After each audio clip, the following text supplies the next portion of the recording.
रात के 12 बजे का वक्त था। रुखसार अकेले घर पर थी। उसका परिवार एक शादी में गया था और उसे घर पर रहना पड़ा।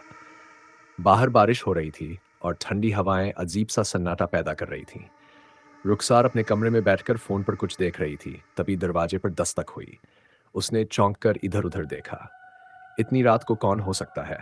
उसने खिड़की से बाहर झांका, मगर कोई नहीं था। वो वापस बैठी ही थी कि दस्तक दोबारा हुई। इस बार किसी ने उसका नाम लिया, रुखसार दरवाजा खोलो। उसकी सांस रुक गई। आवाज जानी पहचानी लग रही थी, मगर उसे समझ नहीं आया कि कौन है। कौन हो? उसने डरते हुए पूछा। बाहर से धीमी मगर गहरी आवाज आई, मैं हूं, बहुत सालों से तुम्हारे साथ हूं, अब और इंतजार नहीं कर सकता। डर और उलझन में रुखसार ने दरवाजा नहीं खोला। तभी बत्ती झपकने लगी और कमरे की खिड़की अपने आप खुल गई। ठंडी हवा के साथ एक परछाई अंदर आई। सफेद लिबास में एक लंबा डरावना आदमी खड़ा था। उसकी आंखें अंधेरे में चमक रही थीं। कौन हो तुम और क्या चाहते हो? रुखसार ने कांपती आवाज में पूछा। वो परछाई मुस्कुराई और बोली, मेरा नाम मजीद है। परसों से मैं तुम्हारे साथ हूँ। तुम्हारी हर हंसी, हर आंसू का गवाह हूँ। तुमने मुझे कभी नहीं देखा, मगर मैं हमेशा तुम्हारे करीब रहा। अब मैं तुम्हें अपने साथ ले जाने आया हूँ। रुखसार घबराई। नहीं, ये नहीं हो सकता। मैं तुम्हारे साथ नहीं जा सकती।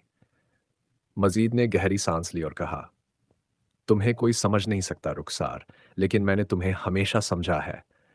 तुम्हारे सिवा मुझे कुछ नहीं चाहिए। तुमने मेरी तन्हाई को भरा है। अब मैं तुम्हारे बिना नहीं रह सकता। रुखसार ने अपनी हिम्मत जुटाई और कहा, अगर तुम मुझसे मोहब्बत करते हो तो मुझे आजाद छोड़ दो। इंसान और जिन का रिश्ता नामुमकिन है। मजीद की आंखें सुर्ख हो गई। उसने कहा, इंसान और जिन का रिश्ता शायद दुनिया में नामुमकिन हो, लेकिन मेरी दुनिया में सब मुमकिन है। तुम मेरी हो और अब मैं तुम्हें ले जाऊंगा।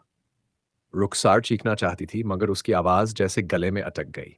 मजीद ने अपने हाथ उठाए और रुखसार की आंखों के सामने अंधेरा छा गया। अगली सुबह रुखसार का घर खाली मिला। उसका कोई सुराग नहीं था, मगर उसके कमरे की दीवार पर खून से लिखा था, रुखसार अब मेरी है। उसे ढूंढने की कोशिश मत करना, मजीद।